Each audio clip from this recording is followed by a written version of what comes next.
Hey everybody, welcome back to the Vince Salerno podcast. This is episode 93. As always, I'm your host, Vince Salerno, and today I am releasing my long belated discussion of the 97th Academy Awards, which happened a week ago and some change upon the release of this episode. I wanted to get this discussion out a lot sooner, but just didn't happen. But this is pretty significant for me because this is my first Academy Awards show that I have watched since I think 2019. I just have not had any interest in the Oscars and supporting the political shenanigans and the performative speeches and all that, and some of the movies that just I don't really feel the need to support or want to support. But I decided to take a chance this year because there were some movies that I was interested in. I just feel like, as I've discussed, we're in the middle of like a cultural shift right now where things are slowly going back to normalcy, and I wanted to see exactly what that would look like from Hollywood. And I have to say, I was not disappointed entirely. I was maybe disappointed by some of the wins, some of the movies that were nominated, and definitely some of the people that some people thought to thank. But overall, I actually thought it was a pretty decent show compared to what we've gotten in the past. I'm joined by my good friend Tyler Banark. He's a film critic. He is the new president of the Critic Circle. He's a writer at Cinema Dispatch as well. I like bringing Tyler Banark on, not just because he's my friend, but because he's not really into the political discussions, cultural discussions. He is just a film lover. He loves movies. He loves film, and it's a nice contrast to my admittedly sometimes biased take on these things because I do view it from a Catholic perspective, which influences my political and artistic approach to things. And Tyler is just a lover of film at heart, and I think having his approach is very refreshing, and it was definitely refreshing in regards to this discussions. So, without further ado, here is my discussion on the 97th Annual Academy Awards with my friend Tyler Banark.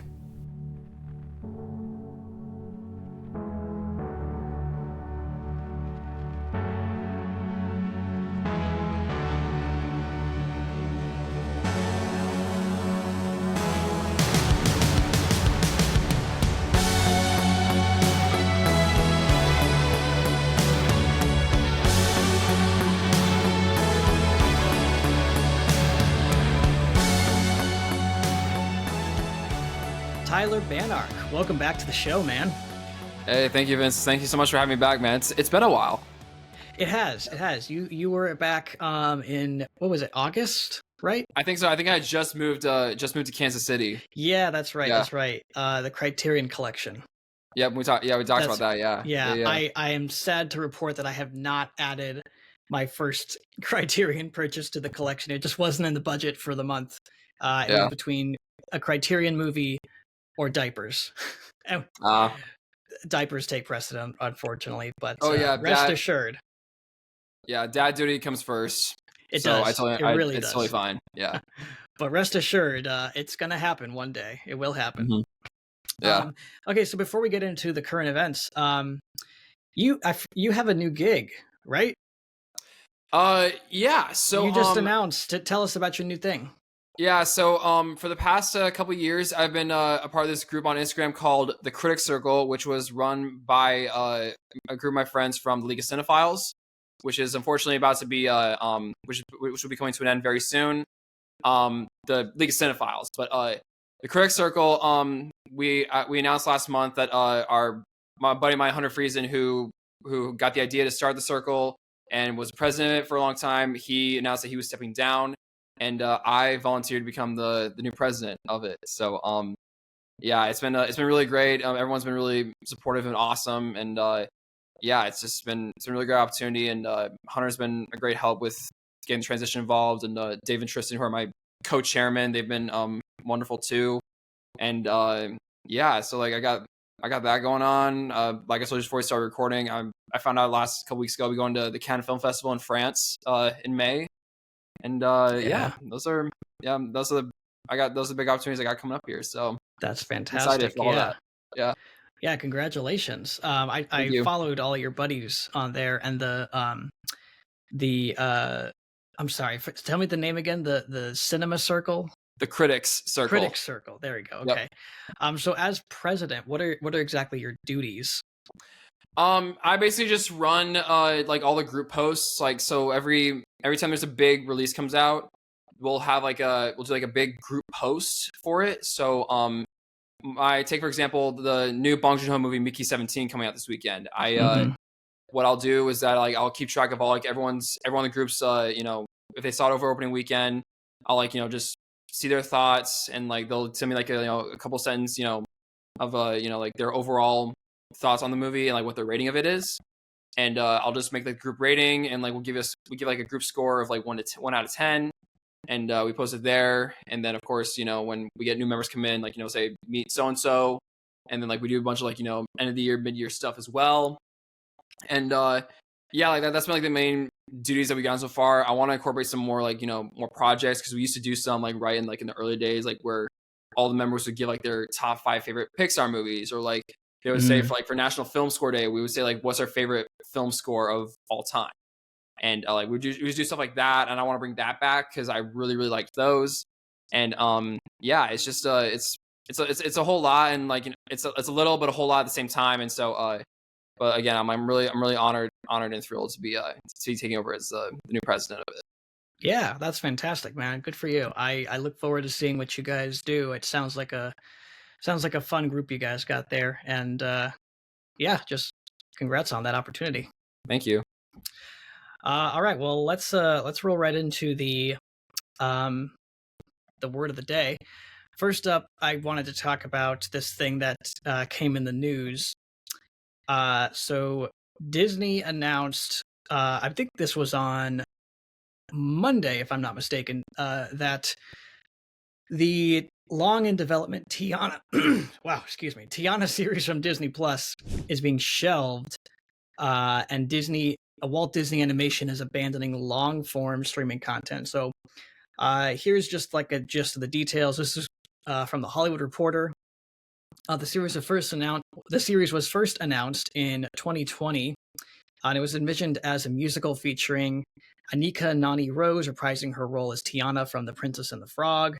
It was well known that this was a Princess and the Frog sequel series, um, and they abandoned it because Disney as a whole, Disney Animation specifically, they're abandoning long form content for streaming, which is something that Pixar has also been doing. Rightly so, in my opinion. I just don't think it's been working. A spokesperson confirmed that there will be some layoffs in Disney's Vancouver studio as a result of the shift in Disney's business strategy, whatever that means. The studio is also scrapping an unannounced feature-length animated film that was supposed to go straight to Disney Plus. We don't like when films go straight to Disney Plus, so I think that's probably a good move as well. Sources close to the streaming service say that despite its best efforts, including changes to the creative team, the show ultimately could not get to where it needed to be creatively and given its production cost. There is, however, a separate short form special inspired by Princess and the Frog, which is currently in development.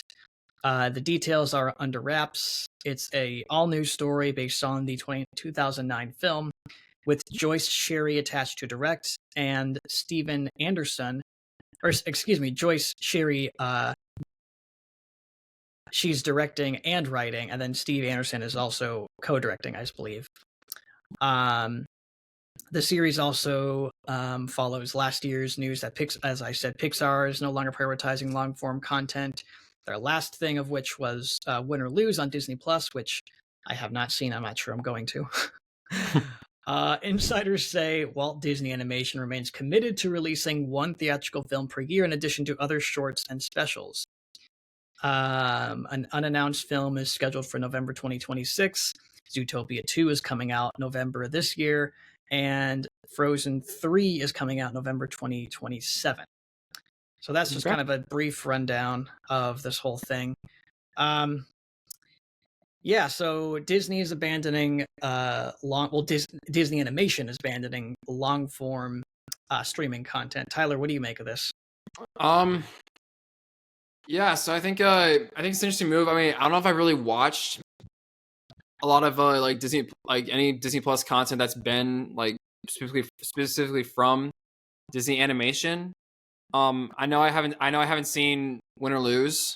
Um, but I think I mean if that's been like I mean if you think that's the best move, then like you know so be it. But I do find it kind of interesting though that in the past couple of years there's been a real shift in like Disney prioritizing the Princess and the Frog, because like a couple of years ago, Disney Parks just opened up a Tiana's Bayou Adventure, and then they came up with this idea to have like their own like Tiana get her own series, and now it's being shelved. So I'm curious as to where like where that all started, and like what the thought process was like throughout all of that. So um I Mm-hmm. mean if I mean I know there's a fan base for it, and I think it's great, but let's just the movie came out in 2009 and it's now 2025. So I'm curious about what took them 16 years to like get the ground running on all that stuff. But Yeah. Well, like I can tell you, I've heard from multiple people that uh, Tiana's Bayou Adventure, I think that's what they renamed Splash Mountain, that was actually yeah. going to be based on this new show. Oh, And so now that it's canceled, it's kind of a weird inclusion. And yeah. I don't know if what you heard, but from what I had seen and heard, nobody was really excited for that ride. I mean, I personally was a little uh sour with them changing Splash Mountain because like that Yeah. ride has been, despite the fact that it is attached to a controversial movie. Yeah. Um Song of the I South, don't right? Song of the South, yeah. Yeah. I never really had an issue with that. I don't think anybody had an issue with that. It was a fun ride. It was isolated from um, those issues. And Yeah. I don't know if this is Disney's attempt to virtue signal, like, oh, well, now we're having the Black Disney princess be on featured on this ride, and now the series that this ride was going to be based on is canceled, Yeah. and no one even wants to be on the ride to begin with. So it's quite the pickle for Disney. But Yeah. you bring up a really good point. Princess and the Frog is a phenomenal movie. I actually watched it recently with my nieces when I was back home. Really good, phenomenal animation and all that. Hmm. But yeah, it has not garnered the fan base that say Moana or Frozen or even Tangled Yeah. has been able to maintain over the years. I think Tiana, like the most recent um, appearance from her in media of significance, has been her cameo in Wreck-It Ralph too, Yeah. with I the know. Disney princesses. Yeah, and like I remember I saw Prince and the Frog a couple years ago, and I thought it was good, but I think the big takeaway I had from it was I went to my now brother-in-law. We did a bachelor trip to New Orleans a couple months before him and my sister's wedding, and I kept listening to the song Down New Orleans from the movie leading Great up song. to that trip. And it's a great song, and like it helped me like and it was really fitting to it was a fun song to like get me in the mood. It's like, oh, I'm going down to New Orleans, it's gonna be a fun weekend. So Yeah, yeah, like, that's like the that big is takeaway I had from Prince and the Frog was that song, right, nothing right. else. Yeah, Disney has a great. I mean, Disney of old, Disney of new, whatever you want to say. Hmm. Disney has one of their great charms um, is like representing a cultural area really well. Like you said, New Orleans and Princess and the Yeah. Frog, um, Moana with the Polynesian culture. Hmm. Um, I mean, any of their big animated tentpole films, they all do a pretty good job of representing the culture that they're trying to portray. And Yeah. even Pixar took a page out of their book with Coco, representing the Mexican culture. Yeah. Um, yeah, it's again back to what you were saying about it being an older film and they're trying to revive the franchise or something. But I remember the night this was announced. Disney did this big investors call. They made it a big public thing, and they announced Hmm. several high-profile projects. They announced Lightyear. They announced the Moana Disney Plus series that turned into Moana 2. They Yeah. announced this. They announced a whole slew of stuff, and it's kind of ironic that like of all those things, at least that I can recall off the top of my head, Lightyear failed. Hmm. Uh, Moana turned into turned from a Disney Plus show into a movie, and now Tiana's canceled outright. Yeah. And I think the reason you asked like what the reason was, Brian. I think the reason was because these shows were just they were content. They weren't made for. I don't think they were genuinely made for the art for the artist's sake. They were Hmm. made just to say like, hey, we got 8 episodes of a Tiana show or a Moana show. Come check it out. Um, Sorry, my wife just messaged me. They're good. um, but yeah, so I don't think it's a very genuine. It was a very genuine move by Disney to greenlight these projects. I think it was just like, look, we need to get content. It's all about content. They were on a Yeah. content game from like 2019 when they launched Disney Plus all the way up to I think like beginning of this year, where they're kind of pulling back on Disney Plus exclusive content that they don't know is going to for sure hit with audiences. Kind of like, I mean, like they invested a lot in Daredevil Born Again. I'm not sure if Yeah. you're following the MCU or if you followed Daredevil, but I am Hmm. a huge fan of that Netflix show. It was a phenomenal show, not just for Marvel, but just for uh, Just all around. just all around. Yeah. Yeah. And the fact that it's coming back is huge. So that's a no-brainer for Disney Plus. I think Disney is realizing they can't bank on these like content ideas that are not going to hit on all cylinders, and maybe they just didn't have the confidence in Tiana, which if that's the case, I think it's a good move for them to pull the plug, as unfortunate as it may be. Yeah. Yeah. Cool. Anything else you want to say on that, or shall we move on to the good stuff? No, I think about covered it, I'd say. Yeah. So. All right, cool. Well, let's move on to the real reason why I asked you here while we're both here. Let's talk about the Academy Awards. The Yes, sir. 97th Annual Academy Awards happened. I don't know when this Sunday. episode is coming out, but yeah, this past Yeah. Sunday. Mhm. And first off, let's just talk briefly about the show. Tyler, what did you think of the actual show itself? Yeah, so the show itself, so when I heard Conan O'Brien was going to be the host of it, I was a little, I mean, I wasn't skeptical, but I was a little unsure because like I'm not too familiar with his work in comedy. Mhm. But then I saw clips from like when he was the host of the Tonight Show, and even I even watched his Hot Ones interview, which went viral Oh my last gosh. year. That was And so funny. and yeah, like I see where like the appeal comes from, and I think Conan O'Brien killed it. He's definitely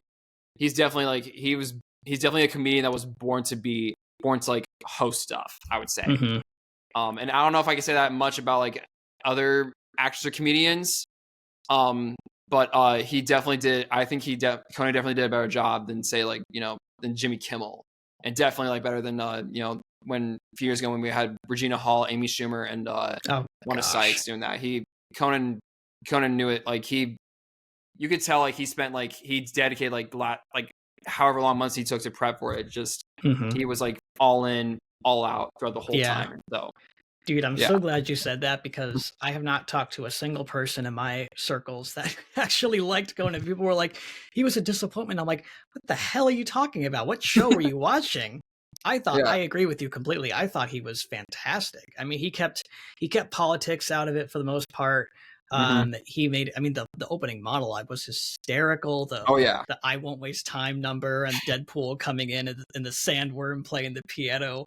Yeah. Like it was just, it reminded me of, I can't remember the last Oscar ceremony that I watched and enjoyed, but for some reason, Seth MacFarlane comes to mind. Yeah. And I think he did a song, but I don't remember what the song was that he did. But yeah, I just thought it was the most entertaining it's ever been. I don't know why they stuck with Jimmy Kimmel for so long, because I just don't think people like him as a comedian. I don't think he's funny.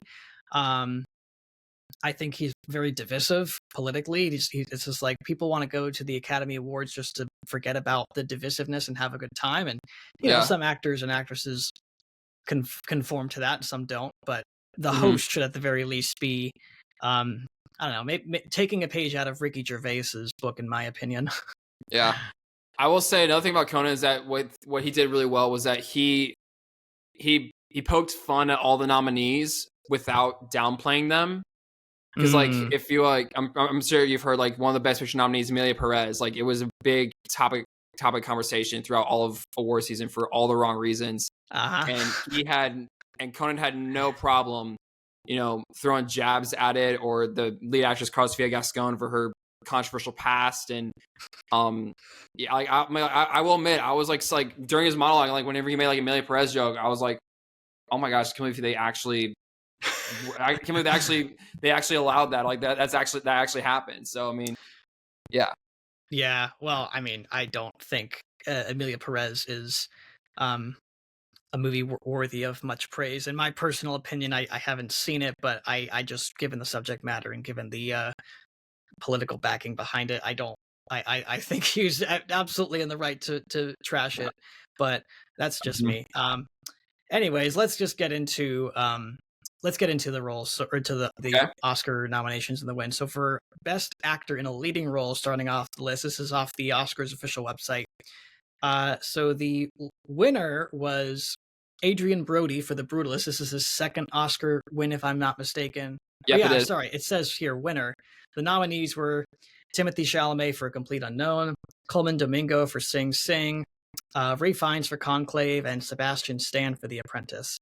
I've not seen any of these movies, unfortunately. I really wanted to get out and see A Complete Unknown, and The Apprentice looked interesting to me. Even The Brutalist, I had a mild interest in. Yeah. Tyler, I'm pretty sure you've seen all of these movies, if not most of them. I actually have seen all of them. So all right. Yeah. That's why I called them in, folks. Yeah, so I saw The Brutalist and Conclave I saw them at TIFF last fall. Yeah, I think Adrian Brody in The Brutalist, it's a good performance. I wouldn't go as far as say it's like better than The Pianist, his other Oscar win. But I can see where people I get the appeal from. But I think if there's anyone who deserved it more than him, it was either Timothée Chalamet or Coleman Domingo, especially Coleman for Sing Sing, because Sing Sing is a absolutely wonderful movie and definitely one of my favorites of last year. And what's it about? So it's about so Coleman Domingo plays this guy who is incarcerated at the Sing Sing prison in upstate New York. And the Sing Sing prison is it's like a state penitentiary, lots of I don't know how long of a lockdown, but 23-hour lockdown or something like that. And they are, one thing that prison is known for is for its theater program. And the whole point of it is that it's more than just, this prison having, getting to do plays and stuff. It's about all the inmates, they take part in the theater program as a way to help rehabilitate and, get them more in touch with their feelings and, try to help out with all that kind of stuff. Therapeutic. Yeah, it's therapeutic. And the movie follows Coleman Domingo's character Divine G and how him and the program they're trying to write up a play that the guy who supervises the program wrote himself. And he takes there's a new inmate there played by Clarence Macklin who was a former inmate of that prison and was in that program. And a lot of the supporting actors are former inmates of that prison and were in that program. And it just shows how their whole process of how they make a play. And it's just and it's just really, it's refreshing. And it really brings out a humanity to people who are to people who are in prison. And and Coleman Domingo, he's just absolutely amazing in it. And I think it's definitely my favorite performance of his in it. And so wow, I like that. That sounds really good. I should check that one. I never saw a trailer for that or anything, but I definitely want to check that one out. Yeah, it unfortunately got swept under the rug this award season because it got 3 Oscar nominations, and I think A24 had other plans to prioritize other movies. I believe, but yeah, Sing Sing should have gotten it should have been a bigger movie than what it was, I would Do say. you think Coleman Domingo should have won for Best Actor? Yes, he was my favorite lead actor of last year. And I do think he should have won it. I also been okay with Timothy winning it because Timothy dedicated 5 years to preparing for that role, and talk about Yeah. commitment, like that's fantastic too. And then of course Rafe and Sebastian, they're excellent as well. But yeah, I think I've been okay with either. I mean, I can live with Adrian and going 2 for 2, but I think in a perfect world it would have been either Coleman or Timothy winning. Yeah, I think Sebastian Stan, just based on his performance alone, I just saw trailers, I saw clips, I didn't really see the whole movie, The Apprentice, but I thought he did a great job, like not just imitating Trump, but embodying Trump, Yeah, which I and it think was is very hard to do. As like it's really easy to do like an impression of Trump. Like people tell me I can do a pretty decent impression of Trump. Like it's pretty good. It's not the greatest, but it's pretty good. um, But he, like, I could tell, like, in some scenes I would watch, he wasn't sounding like Trump all the time, but he had just, like, his mannerisms, his quirks, his, like, facial expressions down. And it's Yeah. just like, well, that's more impressive than just doing the voice, honestly. Yeah, and I think yeah, like it was good to see. It felt if I keep using the word refreshing, but like it felt refreshing to see someone play Donald Trump and not feel like it's being used for satire, or it's being a parody. Like he's playing, like you say, he's playing Trump, and like he's not overdoing it. He's more focused on like the facial expressions and like having the mannerisms rather than having like getting the voice down. And that really stood out to me when I saw The Apprentice. Yeah, I mean, love him or hate him, he was trying to like humanize Trump, which I thought was really admirable, given the disdain Hollywood has for him. Yeah. I really am glad Conclave did not get anything, because I think Conclave is a very insulting film to the Catholic Church, and Hollywood has always Really? had it out for the Catholic Church. Oh yeah, yeah. I found it. I was very disappointed because I thought the premise was really fascinating. I was like, wow, this is like a really interesting Catholic thriller about like murder mystery and the conclave, and then finding out the aftermath of the film. I found very I mean, not surprising coming from Hollywood, but I was disappointed. Okay. It's curious you say that because like I remember seeing Conclave. I'm like, oh, I wonder what if Vince saw it. I wonder what his thoughts were on it. So like yeah. Maybe I'll check it out just to be more just to be able to actually talk about it. But yeah, I was really disappointed. I didn't want to subject myself to what I found out the ending was and all that. So yeah. But again, maybe I'll check it out just to be able to say I saw it and can contribute to the conversation. Yeah, I completely agree. Timothy Chalamet, I love this guy, man. I used to be kind of down on him because I didn't like how the way he dressed at the Oscars and other award shows. I was just like, why is this dude wearing like an open back red tunic or whatever? And then I saw him in Dune, and then I saw him in Wonka, and then I saw him in Dune Part 2, and I'm like, this dude might be my new favorite actor. Like he can wear whatever he wants on the red carpet. He is amazing. Like I really thought he was kind of a one-note actor.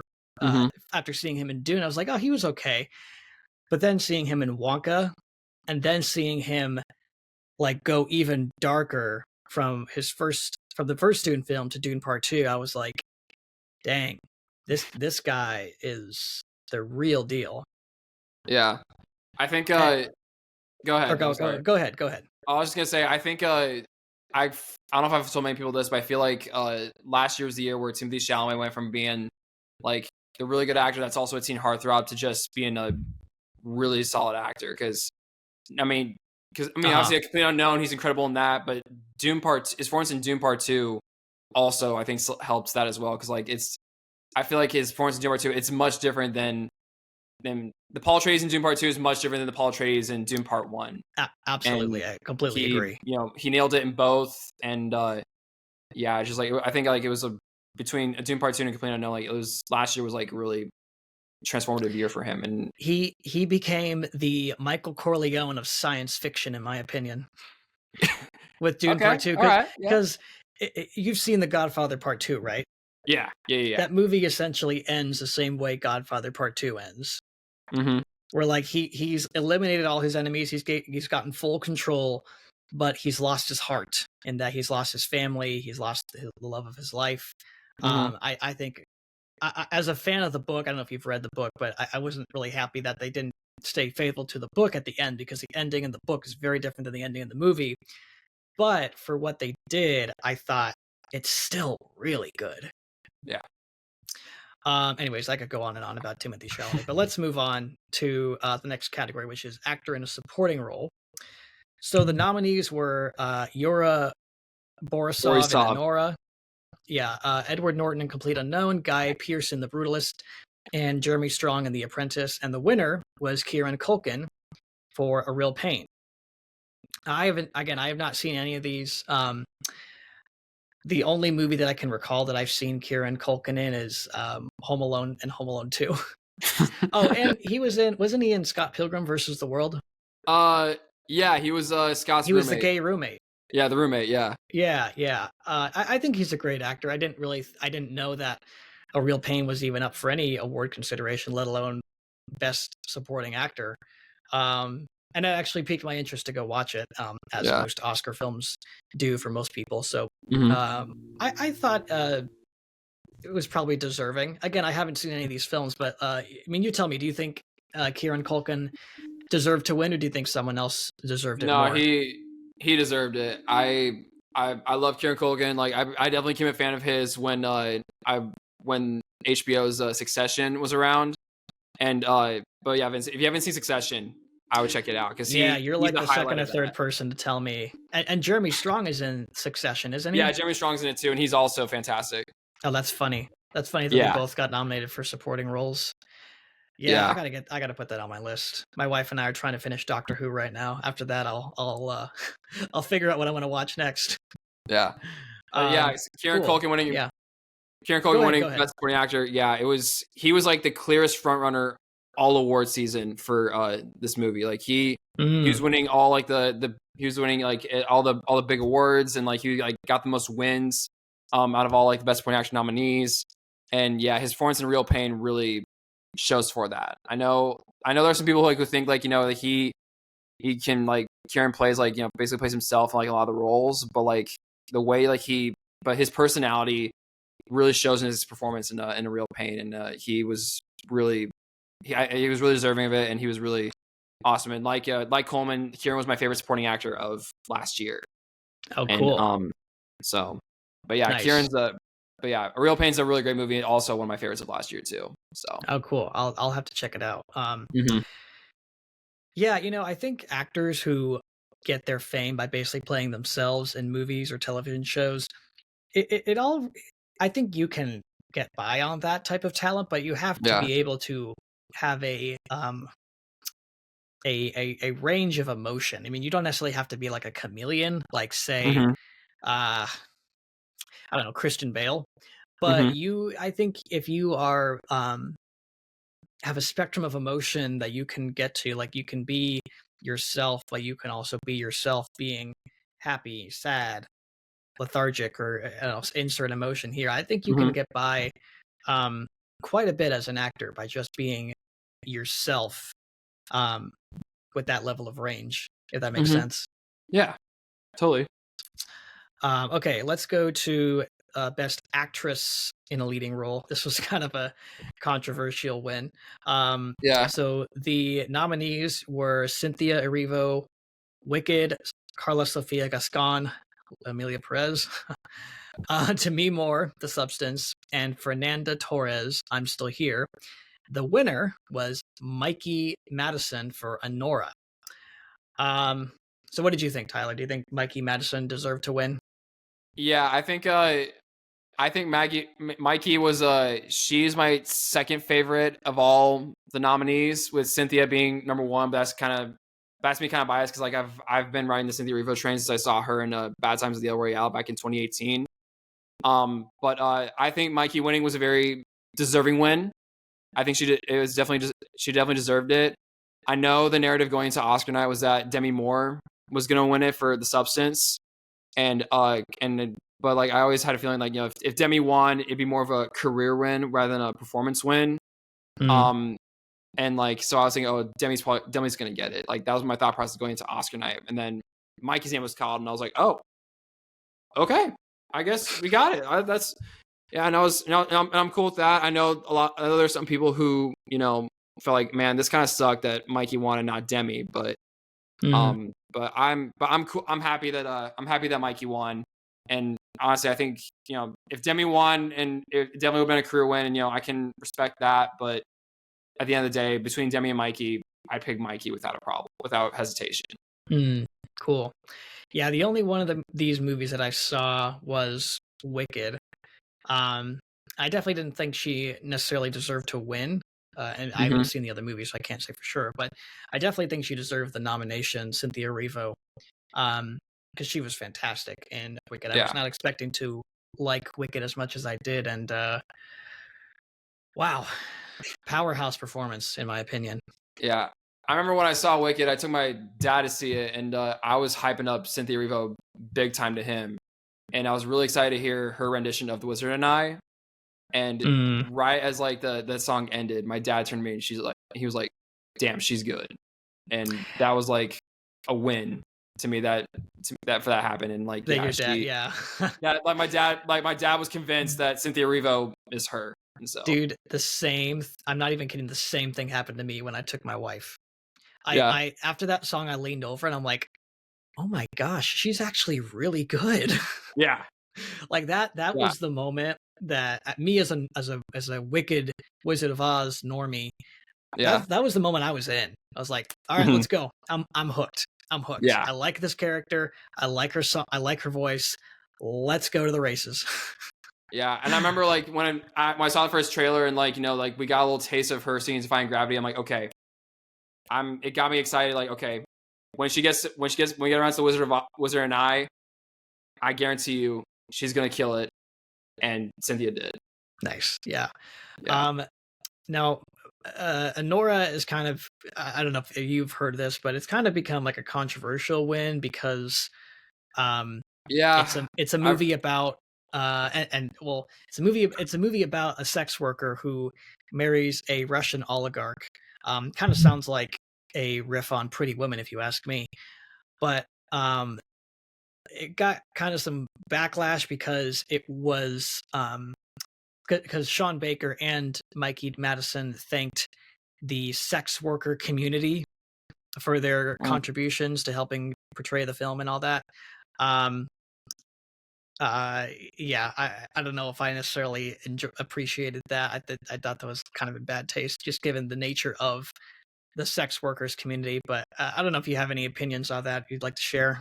I don't really have much opinion on that, but I know the movie faced got some backlash because Mikey Madison was doing like an actors roundtable for Variety, and she and like I don't know on all the actors were. I know one that like it was like her and Pamela Anderson and like a few others, and they were talking about Honora, and Pamela had asked Mikey if there was an intimacy coordinator on set of that movie, and Mikey said that there wasn't, but she said that the reason was the story behind that was that Sean Baker, the director, and his wife Samantha Kwan, one of the producers, they reached out to Mikey and said, "Hey, would you like an intimacy coordinator on set to help you out?"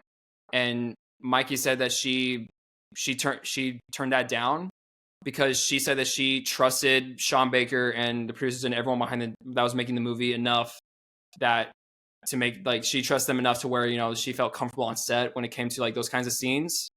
Mm-hmm. And I know that some that hasn't sit well with some people. um and to me, I feel like if she's okay with it, then that's fine. But I mean, of course, if there's like a rule saying that like everyone has to have like all movies have to have an intimacy coordinator on set, then that should be it. But like if like the main person that's involved in those kinds of scenes is safe not having one, then that's okay. But Yeah, well, as we've yeah, learned from Ryan Reynolds and Blake Lively, it might just be good for insurance purposes and for protection, legal yeah, reasons to have an intimacy coordinator on your set, or otherwise Ryan Gosling is going to lose it on you. yeah. Um, yeah, that's interesting. I didn't hear about that, and that is a little. I don't know how I gotta process that one. Hmm. um, yeah, I told you before off air. I'm not a fan of nudity in films. I don't think there's any reason for anyone outside your spouse, your doctor, and your parents when you're younger to see you naked. But I that kind of rules out a lot of movies for me, which is unfortunate because like movies like The Substance um, looked interesting to me. I definitely wanted to see those movies, but I also didn't want to subject myself to the um, explicit nudity that I heard was in the movie, and Yeah. for Anora, for that matter, too. Hmm. Which is a shame because I think it rules out, good movies that may actually have good stories and all that. But I think when you put something that is inherently controversial, you rule out an audience, and I don't know. I'm not going to get on my soapbox about that, but Yeah. I was interested in Anora because of the reception I heard, the early reception I heard, but Yeah. I check the ratings on IMDb, the parental guide for most movies these days, and once I saw the very high nudity sex scene rating, I was like, Hmm. no, sorry, I can't. I just can't. Yeah. So I can't say what deserved Best Actress in a Leading Role. I mean, just based on what I've seen, probably Cynthia Erivo. I'm just glad we didn't give it to a man.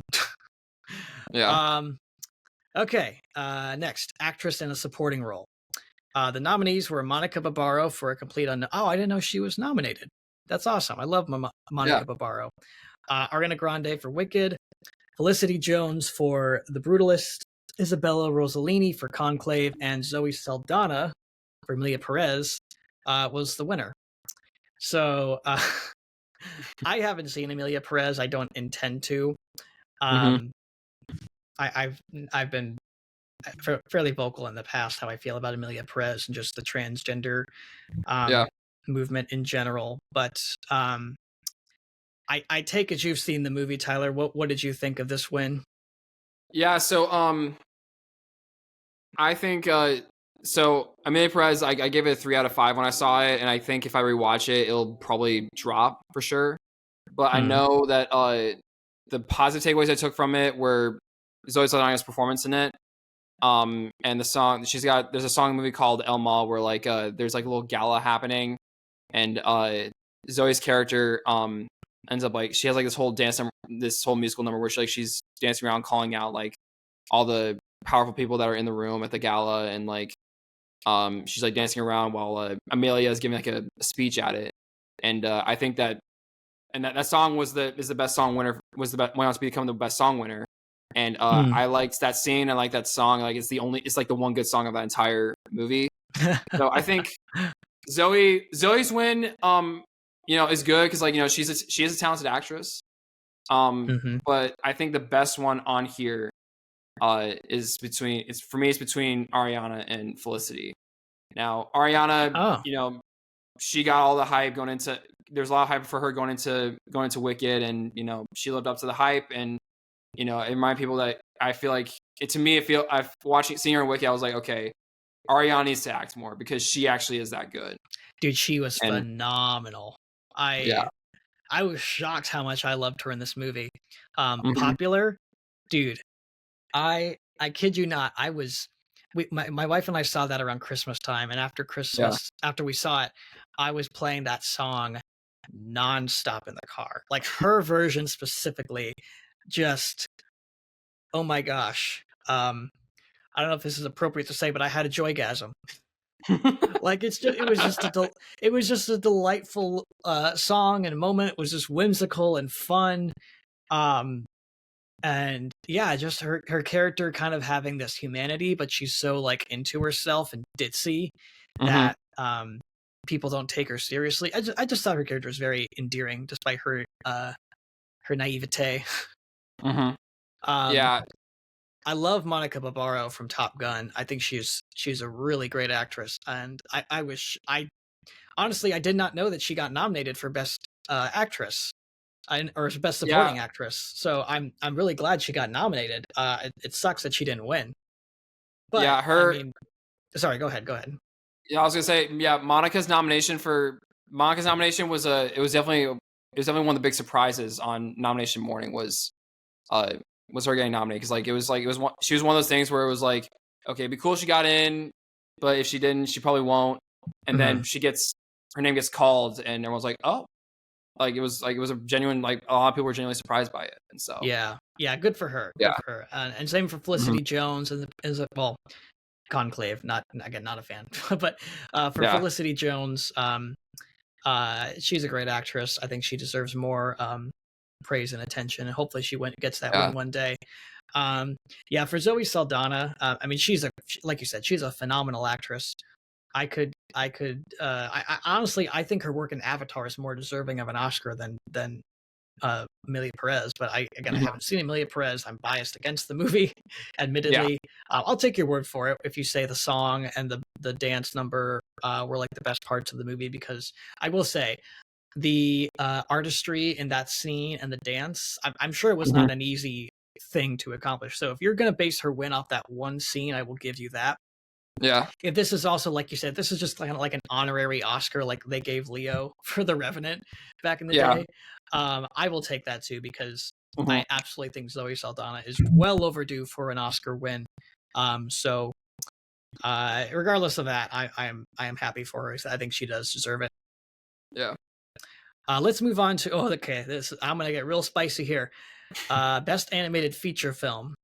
The Okay. nominees, the nominees were Inside Out 2, Memoir of a Snail, Wallace and Gromit: Vengeance Most Foul, and The Wild Robot. And the winner was Flow. Now, I haven't. I've probably seen, out of all the nominees, I've seen more animated feature nominees than anything. Yeah. I definitely saw Inside Out 2, and I definitely saw Wallace and Gromit: Vengeance Most Foul. Mhm. Um, I was sorely disappointed Wallace and Gromit did not win, because I thought it was a layup. But I'm not going to say Flo didn't deserve to win. I also would have been happy with The Wild Robot, because I recognize the artistry behind that film, and many people vouched for the quality of the story. Yeah. Um, what's your take on the win? So Do you think Flo should have won, or do you think something else deserved to win? so I'm not mad that that Flow won. You know, I'm happy that it won. But I did think the only nominee I haven't seen here was Memoir of a Snail. And I do think that Inside Out 2, Wallace and Gromit: Vengeance Most Foul, and The Wild Robot were I all like them initially better than Flow. I do plan on rewatching Flow. Um, but yeah, I think The Wild Robot should have won, especially since it was the main frontrunner all award season. Mm, And then Wallace and Gromit: Vengeance Most Foul, I'm surprised I liked it as much as I did. I think it was a great legacy sequel to The Wrong Trousers. Um, yeah. and yeah, I mean, Curse of Were Rabbit won back in '05. And Oh, it like the did only big win. winning. Yeah, I did. Yeah, Curse of Were Rabbit Oh, did I win. forgot about that. You're right. Yeah, and Wow. so I mean, I guess like that might have been one advantage it had going to award season, but the only big win it got was at BAFTA, and it made sense because like Wallace and Gromit's a British property, and so Yeah, like, you yeah, know, yeah. Brit's got a Brit, but It's got a Brit. but Yeah. yeah, so yeah, I think the Wild Robot should have won, but I'm okay with Flo winning because it was definitely a beautifully animated movie. Yeah. Oh, yeah, Yeah, I will say the animation is interesting. I'm intrigued to check it out. Um, I will say I am biased because I love Wallace and Gromit. I grew up on Wallace and Gromit. I will say I think Curse of the Were Rabbit is a better movie than Vengeance Most Foul. I loved Vengeance Most Foul, especially that finale. Like I will say I don't even think. Well, I don't know. I go back and forth. Curse of the Rabbit had a pretty emotional uh, hook at the end, with Wallace dying, and then you have Gromit almost dying in Vengeance Most Foul. Like they just, hmm, oh gosh, these movies just they know how to bring it, man. And yeah, um, But I will also agree Wild Robot probably should have deserved to win more than any of them. I think Mm-hmm. maybe we can both agree that Inside Out 2 probably didn't deserve to win because I really liked Inside Out 2. I don't think it was as good as the first movie. Yeah, but I think I'll give benefit of the doubt that the first Inside Out movie is like the bar for it was super high and like Mm-hmm. high enough to where like if you make a sequel to it, like it'll probably be solid, but it'll be nowhere near as good. It won't be like the first one. That's fair. But That's fair. I I did like it a lot, and but yeah, I know like I knew it wasn't gonna win, and like the fact that it's still nominated was still felt like a win in and of itself. Mm-hmm. But yeah, especially since you Yeah. got like the Wild Robot and Flow to deal with, and so Mm-hmm. Yeah. Not every Pixar franchise can be a Toy Story. yeah, and I think it goes on to further prove that the Academy doesn't like animated sequels unless it's Toy Story. It's true. It's Yeah, true. I'm still bitter about Across Spider-Verse losing last year. Oh, to The Boy and the last year. Heron. Yeah, Across Spider-Verse lost Oh, last year to a Studio Ghibli film, the Studio Ghibli film, The Boy and the Heron. yes. Oh my Yeah, gosh, you're right, dude. Across the Spider-Verse. Come on, that's a layup. yeah. Fantastic movie. Okay, let's Mhm. breeze through some of these other categories. Best animated short film nominees were Beautiful Men, Magic Candies, Wander to Wonder, Yuck, and the winner was In the Shadow of the Cypress. I didn't see any of these. Did you see any of these? Neither did I. The only one I heard talk of were Wander to Wonder and Yuck, Hmm. and I heard no buzz about In the Shadow of the Cypress, and then it like its All win of a was sudden, it wins. yeah, Well, good for them, I guess.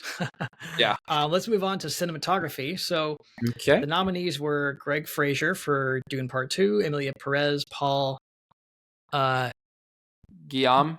Guillaume, thank you, Yeah, Maria Ed Lachman, and Nosferatu Jaren uh, I think it's Blashki. I want to say Blaschke. Yeah, thank you. Blashki, And something like yeah, that. and the winner was The Brutalist with Lo Crawley. Again, I've only seen Dune Part 2, and I honestly, having seen it, I think maybe Nosferatu probably deserved to win because I think going out to make a traditional gothic horror film, Mm-hmm. you got to be super stylish, you got to be super intentional about uh how you're going to craft that visually. And just Yeah. from what I saw in the trailers, I thought this is a gorgeous movie. But do you think The Brutalist deserved to win?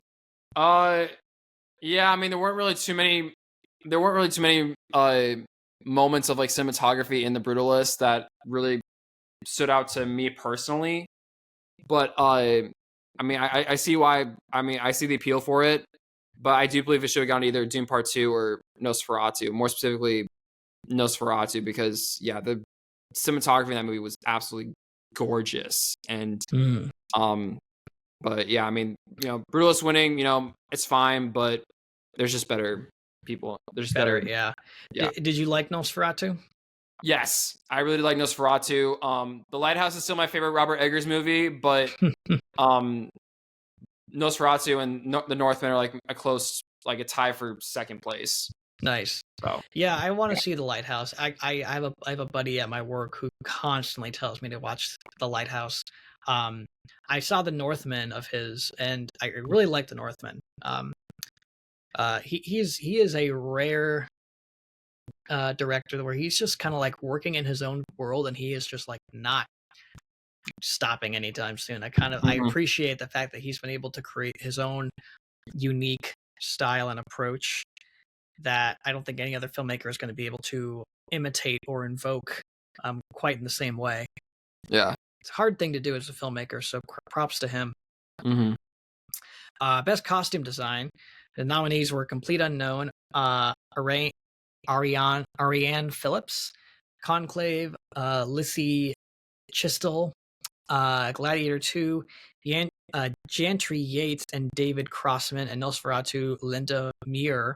And the winner was Paul Tazwell for Wicked. Yep. What did you think of this one? Yeah, I think Wicked deserved it. Nosferatu's close second. And this was I don't know if you've heard this part, but this is a Wicked winning was a historic win because Paul Tazwell became the first black man to win that category, and so Yeah, that was a historic win, and Wicked definitely deserved it. Nosferatu I think Nosferatu might have been another pick if it wasn't for if Wicked hadn't won, I would have picked Nosferatu, but yeah, I'm cool with Wicked winning. Yeah, I am too. I think the costumes were pretty intricate, well done. I wasn't a huge fan of the whole like I'm the first black man to win. Not because it's not historic and it's not significant. I think it absolutely is, but I think Mm-hmm. that just is a very like it's become a very like politicized thing. I Yeah. think what counts is like the quality of your work, not the color of your skin. I mean, like I think it's the least important, at least interesting thing about us as human beings is the color of our skin. Mm-hmm. But he did a good job, and he absolutely deserved the win. And that should be the end of the discussion from there. Yeah. But no, you're right. It is a very significant historical win, and again, well deserved. Yeah. So for best director, the nominees were Brady Colbert for the Brutalist, James Mangold for A Complete Unknown, Jacques Audenard for Emilia Perez, and The Substance. Gosh, Corley Farge. thank you, Corley Farge, and then the winner was Sean Baker for Honora. Again, I haven't seen any of these movies, but I am always going to root for my buddy, my man, James Mangold, even though he messed up Indiana Jones. I forgive him for coming back with A Complete Unknown. I don't think Dial of Destiny was completely his fault, but that's neither here. That's not important. Yeah. Yeah, I can't really comment on this one, I guess. But what do you think? Do you think Sean Baker deserved to win?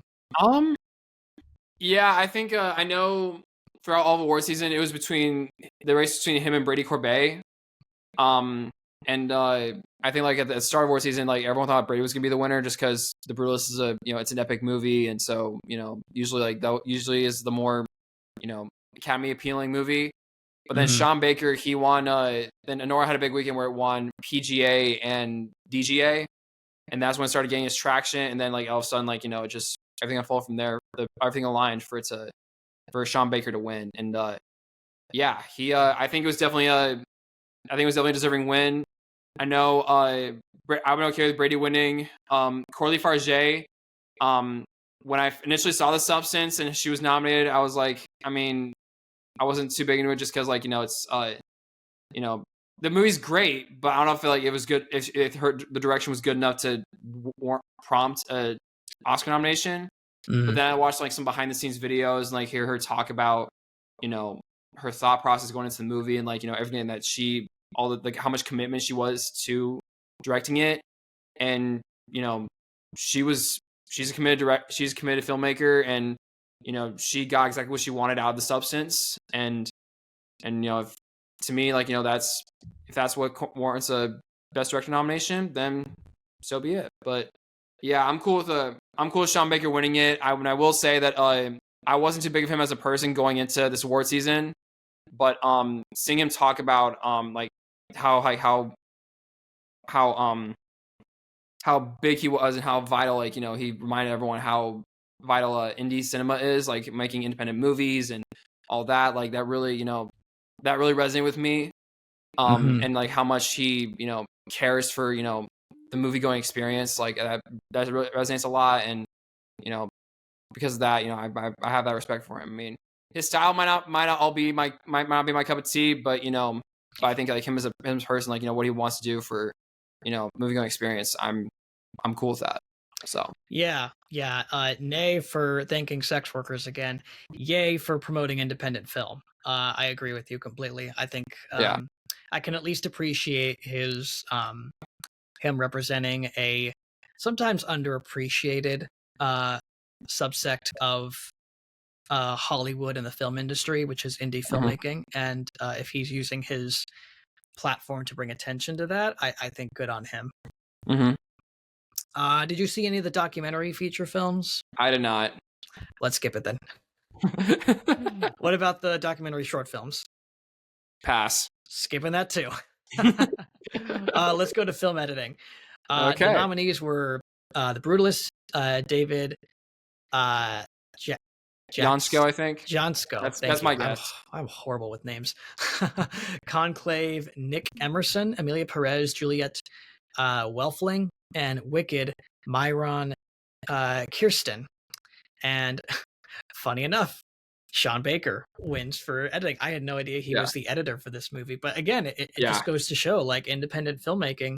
Mhm. Do you think this deserved the win? Yeah, he so yeah, that's the other thing I admire about Sean Baker is that like he's an indie filmmaker to the point where like not only does he like write, produce, and direct his movies, but he also edits them, which I gotta commend for. Oh, absolutely. That's and great. Yeah, and as for this win, I think this is like the win that kind of set in motion that okay, yeah, Nora's going to win Best Picture and Sean Baker's going to win Best Director. And I'm cool with that. I was thinking it was going to be either The Brutalist or Conclave, just because I remember from Conclave the editing was really smooth, and when you watch it, you'll know what I mean. But Nora winning, you know, that still felt that was very. It was still a good win in my books, but yeah. Well, good for him. Again, a win for indie filmmaking. Yeah. Don't love the sex worker thing, but I'll give it to him for indie filmmaking. Did you see any of the international feature films? International feature. Let me see. I saw all but one of them. Okay. So, wow. All right. So we'll talk about it. Nominees were The Girl with the Needle from Denmark, from France, Amelia Perez. Interesting. Sorry, that's not too shocking, I guess. I was thinking like, how can a film get nominated for Best Picture and International Feature? But I think didn't Parasite get nominated for both categories? Yeah, and it won both too. Yeah, that's right. Okay, so that's not weird. The Seed of the Sacred Fig, Germany, and Flow, Latvia. Oh, that's right. I remember the joke where he's like, "Oh, it's the first Oscar win for Latvia." Yeah. Conan O'Brien made that joke. That was funny. Okay, so I'm Still Here. Okay, I've heard a lot about I'm Still Here. Yeah. That was a Best Picture nominee, wasn't it? Yeah, I'm Still Here was also nominated. I'm Still Here and Amelia Perez were both nominated for Best Picture. Okay, cool. Yeah. Did you see this? Yep, I think the only one that I haven't seen was Seed of the Sacred Fig. So I think I'm Still Here. I think I'm Still Here is definitely better than. I like I'm Still Here more than Flo and Amelia Perez. So I think the win here was fantastic. And I think it's a very good movie. If you ever get around to it, Vince, I would highly recommend it. And then yeah, I mean Amelia Perez is Amelia Perez. Flo, you know, if it won, I've been okay with that too. And then The Girl with the Needle. Actually, it's a movie from a streaming service called Mubi, and when I watched it, I was told it was almost kind of like a horror movie in a way, just because of the subject matter. I don't know if you would like it, Vince, given that you're a dad. So I would probably stay away from The Girl with the Needle. What's it about? So it's like it takes place it's about this woman who lives in Denmark in post World War I, and like she has a baby, and like she meets a woman who claims she takes care of babies, and some really messed up stuff happened. She finds out some really messed up stuff about it. I won't go into detail what it is, but my buddy Hunter told our friend Dave, who has a daughter. He's like, yeah, Dave, if you're a parent, I would stay away from The Girl with the Needle. And honestly, Vince, I would say the same thing to you too.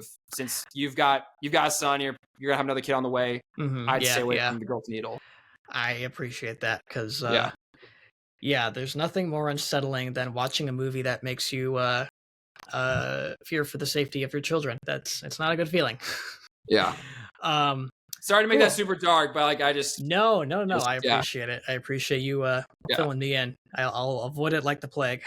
Yeah. Next is let's go to makeup and hairstyling. So nominees were A Different Man, Mike Marino, David Presto, and Crystal Gerardo, Amelia Perez, Julia Floch Carbonell, Emmanuel Javenir, and Jean Christopher Spadaccini. That was a mouthful. Nosferatu, David White, Tracy Loader, and Susan Stokes Munton. Wicked, Frances Hannon, Laura uh, Blount, and Sarah Newth. And the winner was The Substance, Pierre Olivier Pearson, Stephanie Goulion, and Marilyn Scarcelli. Scarcelli. Yeah, I think I haven't seen The Substance, but just given the images I've seen and given that it's kind of this like sci-fi horror movie, I think it Yeah. probably is worthy of the win.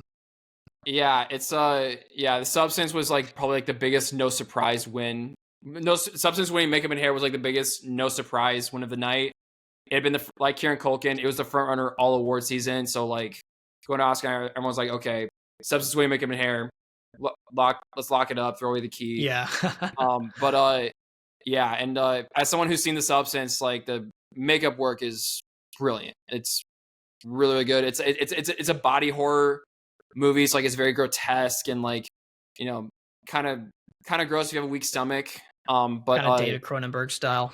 Yeah, kind of like David Cronenberg. But yeah, the makeup work in The Substance is fantastic, and I think it definitely deserved that Oscar night. And I think I had as my favorite it was my personal favorite makeup and hairstyling of the year. Double checking my end of year stuff. I believe it was. I know Nosferatu. I would have loved to see win, but I can live with The Substance. But yeah, The Substance was my favorite makeup and hair of the year. So, nice, cool. Yeah. Okay, for music, since we're kind of coming up on the clock. I don't know if you still have time to go through all of these, but I don't want to keep you too long. Yeah. Yeah, we can do a couple more than and round out best picture. I'm cool with that. Yeah, say we could just do like the winners. We don't have to talk about the nominees. Mm-hmm. Okay, cool. Let's just do that then. Okay, so for best musical score, original score, the winner was The Brutalist. Do you think this one was deserving, or do you think there's another one in that nominee list that deserved it more? The Wild Robot, I think deserved it more. Chris Bowers. Okay. Yeah, The Brutalist was good, but like the main thing that stuck to me about it was like the music, the score that played in like the opening like 15 minutes. But but I know people who love the score of The Brutalist, and so I guess I get the appeal. Yeah, for sure. Okay. Yeah. For original song, the winner was I think you said El Mal from Emilia Perez. Yep. Do you think so you think that was the best song? Yeah, El Mal is the song that I was talking about earlier, where Zoe's like dancing around a gala and while a speech is given out, and yeah, this is the scene I was talking about earlier. And sure. Yeah. Cool. Yeah, well, I guess better that than the Sex Change song. Or the Mi Camino, another song that was nominated from that. It's a Selena Gomez's song, and I was not a fan of that. Oh yeah, that was the one I was hearing. I was like a little kind of weird and cringy. Yeah. Interesting. I gotta watch this movie just to see like how bad it is. You are gonna. I can guarantee you're gonna hate it, but I would honestly pay money to watch you watch Emilia Perez. maybe I'll get a Patreon or something, and I'll make that an exclusive for my subscribers. No, if I promise you, if I see that, I will film my reaction. I will send it to you because that actually sounds like a good time. Get a couple drinks in me and see what happens. Oh yeah. Okay, so cool. There's some other categories that are here before Best Picture, but let's just get into Best Picture. Okay, so the Best Picture. Okay. Now I will list off the nominees because this is obviously a big one. Yeah. Best Picture nominees were The Brutalist, A Complete Unknown, Conclave, Dune Part 2, Emilia Perez, I'm Still Here, Nickel Boys, The Substance, and Wicked. And the winner was Anora. Do you think that Anora was deserving of Best Picture?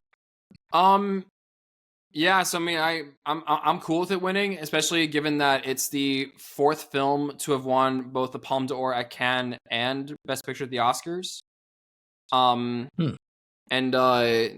Yeah, so I'm definitely cool with that winning. I think my favorite movie out of this whole entire list was Dune Part 2, easily. Wow, really? Yeah, Dune Part 2 is easily my favorite. I think it might be the only one in my top 10 of the year, I want to say. Yeah, it's the only one of my top 10 of the year. Wow. But all of them are still great. I think the weakest one on here is Emilia Perez. Yeah. But for obvious reasons. But yeah, Anora, I'm cool with it winning. And but yeah, I think the big takeaway for Best Picture is like if there's any one of these nominees you should check out, Vince, I would say I'm Still Here is the big one that I think you should check out. I'll definitely put that on my list because it keeps popping up, and I think I read the synopsis a couple weeks ago, and it definitely intrigued me. Yeah. I agree with you. Dune Part Two all the way, man. Dune Part Two is it's the Godfather Part Two of science fiction. It's a phenomenal performance from Timothy Chalamet. It has all, as I said on Instagram and on YouTube Shorts. It has all the nuance of a epic film like The Godfather, that the Oscars obviously eat up, and it has Mhm. all the uh, spectacle and wonder and awe and action of a big summer sci-fi blockbuster. Even though it came out Yeah. in the springtime, I think.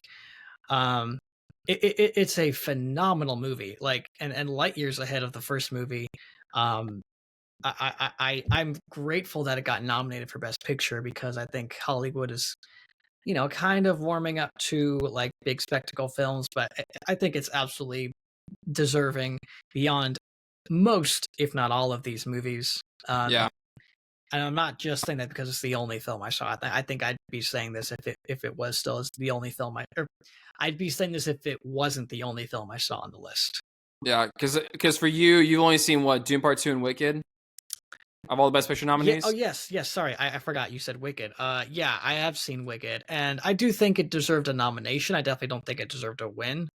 So I'm at least glad that it got the recognition from the Academy. I think every now and then you get the idea that the Academy is opening up to like these spectacle films because I think one of the disconnects that why you're seeing the Oscar ratings dip is because they're not nominating movies that people actually watch or see. Hmm. All due respect, I doubt people, the average audience member, has seen or even is going to see after this Anora, The Brutalist, Conclave, I'm Still Here, Nickel Boys, The Substance. And I'm not saying that they all have to be mainstream movies, Hmm. but like back in the day, you used to have mainstream movies be the Oscar nominated films. And now Yeah. there's another debate to say, well, maybe they're not making as good of movies these days anymore, and that definitely is up for debate. But I just think that it's kind of ridiculous to. I think Hollywood has a stereotype of hating on horror movies, on sci-fi movies, on superhero movies, on anything that's not a drama that's going to make you cry and get emotional. And I think they need to cast a much wider net. Like I'm probably going to get some blowback from this, but I think Avengers Endgame was definitely worthy of a Best Picture nomination. Like I think it's that epic, that big, that in depth and emotional. It was one of the best movies of that year, and it Yeah. definitely deserved a nomination. At the Yeah. very least, I'm not even saying it deserved to win. I'm saying Just at the at least a very least, nomination. right, Yeah. just some recognition. Yeah. I will say really quick, you mentioned horror movies getting love from the Oscars. I mean, I think if there's one takeaway that I think we're all going to have from this year with nominations, just on the nominations, is that this was the year that the Academy finally started giving horror movies the love they deserve. Because you see movies like The Substance and Nosferatu and getting like a bunch of nominations everywhere, and you even see movies like even Alien Romulus got nominated for Best Visual Effects. I mean, I think this is the finally that was a fun movie. Yeah, and yeah, this is like this is the year like horror movies finally got the love they've been overdue for. And I think the Academy is is gonna be more more respectful towards the horror genre, and I'm all for that. Yeah, I hope you're right. I hope you're right. I mean, I at least also hope the Academy actually watches the movies. Yeah. Did you hear about that? Yeah, I heard some members didn't finish Dune Part 2 or They didn't. refused to They watch didn't some. watch half the movies, and they just voted on things that their friends told them to. It's ridiculous. I mean, Yeah. heck, I'd campaign hard for you to be on the Academy Mhm. because I know you'd do the work. Thank you. Ridiculous, but whatever. Okay, do we want to go through these last couple ones? Yeah, we can talk about like visual effects and sound and production design. I'm cool with those three. Okay, cool. Let's go through because I didn't see the short films. I'm sure you didn't either. All due respect. Yeah, and then Okay, so sound. The yeah. winner was Dune Part 2. I think that's well deserved. To build a science fiction world like that, sound is so essential and important. I think the sound design was fantastic. Yeah, I agree on that too. I think it's shout out to I want to give a shout out to the Wild Robot for getting for best sound. That nomination was another surprise one, and I would have been cool with it winning, but Dune Part 2 would have been my pick easily. Yeah, I love that both A Complete Unknown and Dune are in those categories. Like Timothée Chalamet's, he had a good year. Oh, 2 Oscar-nominated movies. Oh, yeah. Good for him. Yeah. Visual effects, another no-brainer. Dune Part 2. I am at least glad the visual effects are being recognized for Dune, because man, really good stuff. Those sandworms in IMAX, baby, come on. Man, I love that movie.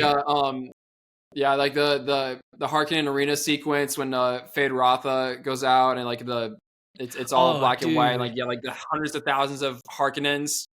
Beautiful sequence. Yeah.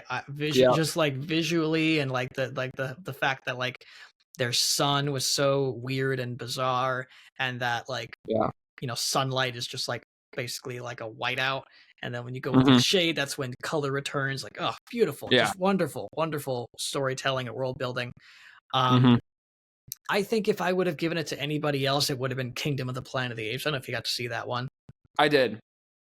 I really liked that one. I know some people weren't crazy about it, but I thought it was a really good continuation of the Planet of the Apes story without having to rely on Caesar's presence, but rather his legacy. Yeah. Great movie. Yeah, I think I don't know if you ever heard anything like this throughout the year, Vince, but people saw 2024 as the year of the monkey. Because we got movies like Better Man, Kingdom of the Planet of the Apes, Wicked, all had like CGI monkeys in it, and then you got Dev Patel's Monkey Man last April, and dude, I didn't think about that. Yeah, and the Academy owned up to 2024 being the year of the monkey with having nominating Better Man, Kingdom of the Planet of the Apes, and Wicked all in there. That's so funny. Yeah, I never saw Better Man. Is that any good? Yeah, I thought it was very solid. I think the effects were like they're like the big selling point of the movie. But whether it was good enough to win, I think Dune Part 2 and Kingdom would have been. I think if any of the CGI monkey movies would have won, it would have been Kingdom of the Planet of the Apes. I'll put it that way. Gotcha. Cool. Yeah, I saw the weird like fight scene outside the concert where like the sky is moving and he's like killing a bunch of monkeys. I don't know, weird out of context scene from the film, but I was intrigued by that. I definitely wanted to see that. Yeah. Okay, so for best adapted screenplay, Conclave was the winner for that. Again, we all know how I feel, so that's unfortunate, but whatever. Yeah. I would have definitely loved for A Complete Unknown to get that, just based on the interest and my interest in that, and it's Bob Dylan. I mean, yeah, the guy's a legend. I didn't know Sing Sing was based on a pre-existing material. Yeah, and honestly, my pick would have been Sing Sing for adapted screenplay, and but I'm cool with Conclave winning too, but it should have gone to, because Conclave was the frontrunner for best screenplay all award season, and when it won the Globes, it was a bit of a shock. Yeah. But I'm fine with that winning, but I think I would have loved it if they gave it to Sing Sing. Yeah, well, our biases are definitely showing. Yeah.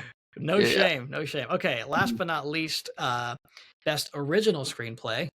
Wow, Sean Baker. I forgot he won 4 Oscars. Yep. He won for best original screenplay with Anora, and the nominees were The Brutalist, A Real Pain, and September 5th, and The Substance.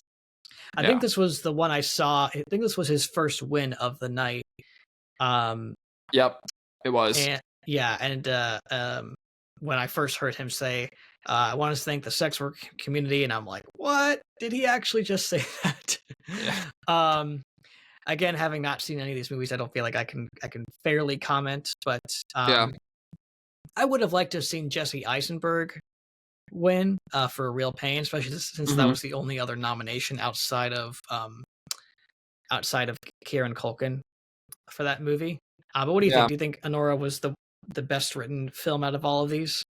Yeah, so the thing about best original screenplay from this year was that like I feel like there was no clear frontrunner at any point because Anora was getting a lot of attraction, so was The Brutalist, and I think A Real Pain got a big win somewhere. I don't remember where that was. And then you had The Substance, which to surprise a lot of people, it when it has world premiere at Cannes last year, it won. Cannes gave it best screenplay, and it's not a movie you would think would win best screenplay like anywhere.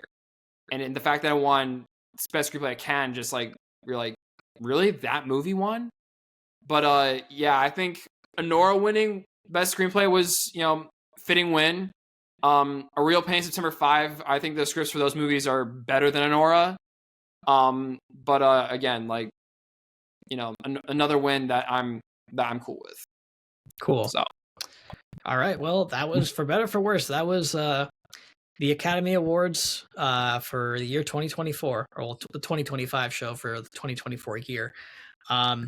Overall, like, how do you feel about the award season? I'm not huge into the award season, probably not as much as you are. But how do you feel about how this award season ended up being?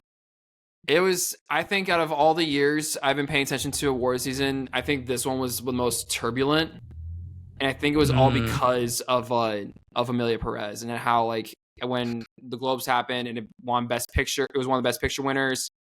Everyone got really worried that it was going to be a front runner for Best Picture, and I myself too. I was a bit worried too, but then other movies started getting more attraction for it, and I mean, I do remember thinking at one point I was just like, man, I can't wait for this war season to be over because it's been so chaotic.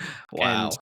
But I mean, but the end result ended up being different than what we all thought, what I thought was going to be and I'm glad that it ended up not being it ended up being what ended up. I'm glad it ended up not being what I thought it was going to be. And but another good award season, but I just wish it just wasn't as turbulent as it was. Yeah. So. Yeah, I feel like the Academy, Hollywood, they rightly bring controversy their way. But I also think that the only reason why that controversy exists is because there is a desire in the culture just to stop politicizing, controversializing everything. Like, let entertainment be entertainment. That's what I'm about. I know I'm very outspoken about my religious and political leanings, but that's only because I really just want us to get back to the point where we don't have to be on the defensive all the time. Yeah. Where we can just enjoy movies and forget about our differences for an hour and a half or whatever.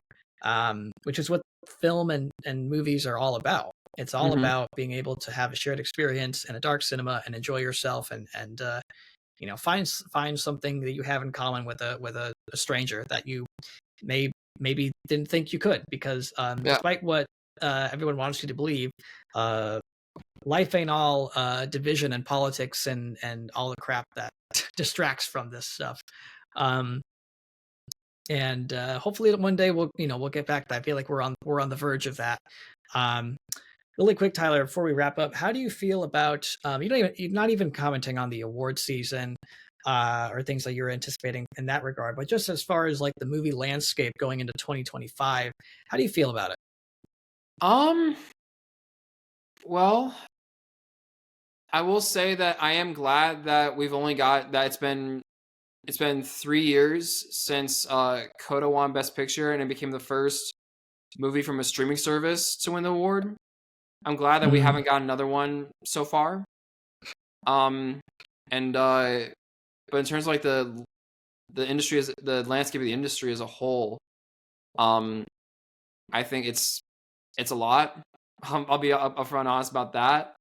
But I think with certain, I know there's been like a lot of discourse happening, like with like with use of AI or this and that. But I think I think there'll be light at the end of the tunnel when it comes to certain things. And if if there is a change in the landscape, I'm all for it, and I'd be open to seeing what that change is going to be.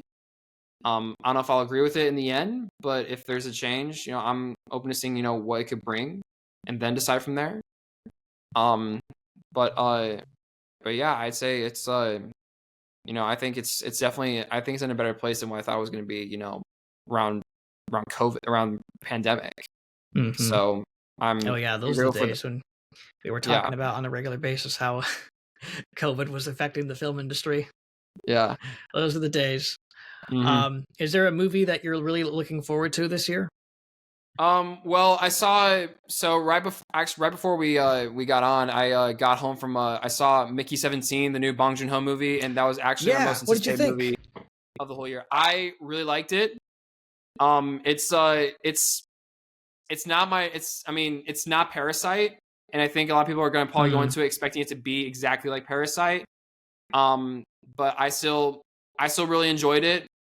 It's like my number 3 of the whole year and my number 3 of Bong Joon-ho's filmography. But I still had a lot of fun with it. It's still a really great time. And if you're familiar with like Bong Joon-ho's other work outside of Parasite, I would say you're gonna love it. But my biggest advice for people going into, if you see Make 17, is do not go in expecting it to be Parasite, because it's much different. And if you are familiar with Bong Joon-ho's work and you're going and expecting Parasite, I would say it's more like Okja, his 2017 film. But yeah, Mickey 17 was a blast, and I'm really glad I finally got to see it, especially since it felt like I felt like it was like, it got delayed so many times, and I've been waiting to see it for years. And if I finally got around to it tonight, just I'm relieved that I finally got to see it. You made it to this point. You made it to this point. Cool. Now, did you say it's your most anticipated of the year? Yeah, it was my number 1 anticipated movie of the whole year. I think my next one after that was, I don't know if it's on my head, but my next most anticipated one after that was it's the How to Train Your Dragon remake. Honestly, that's my next most anticipated one. Really? Wow. And that's mainly because Vince, I don't know if I ever told you this, but I love that trilogy, and the first movie is like one of my favorite anime movies of all time. Yeah, we've talked about that before. Yeah. And in a day and age where a lot of anime movies are getting the live action remake treatment, hint wink wink at Disney, I think a live action remake for How to Train Your Dragon is more justified than any live action remake that Disney's making right now, because that entire trilogy got swept under the rug every year it came out.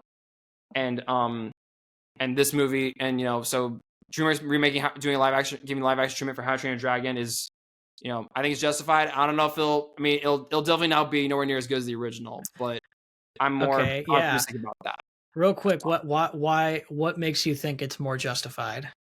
Just because in every year that a film in the animated trilogy came out, it got overshadowed by something else that came out that year. So the first one came out, animated movie specifically, or the anime movies did. So I see. Okay. Yeah. So if you look at 2010, the first one came out in 2010, got overshadowed by Toy Story 3. The second one got overshadowed by the Lego Movie, and it actually had a shot at winning Best Animated Feature Film at the Oscars. But then Big Hero 6 came out of nowhere and took its spotlight.